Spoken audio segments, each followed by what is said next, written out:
ஆங்கிலத்தை அமெரிக்காவின் அதிகாரப்பூர்வ ஆட்சி மொழியாக நிர்ணயித்து அந்நாட்டு அதிபர் டிரம்ப் அரசாணையில் கையெழுத்திட்டார்.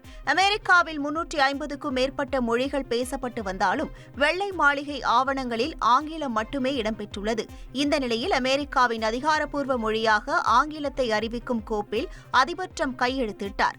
இதன் மூலம் பிற மொழி பேசுபவர்களுக்கு உரிய மொழிபெயர்ப்பு உதவிகளை வழங்க வேண்டும் என 90களில் அதிபர் கிளின்டன் பிறப்பித்த உத்தரவு நீக்கப்படுகிறது.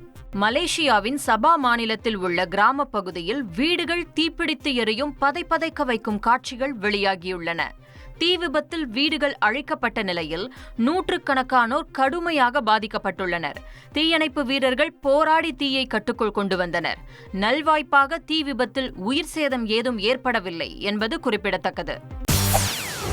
செய்திகளை உடனுக்குடன் தெரிந்து கொள்ள உடனே சப்ஸ்கிரைப் பண்ணுங்க.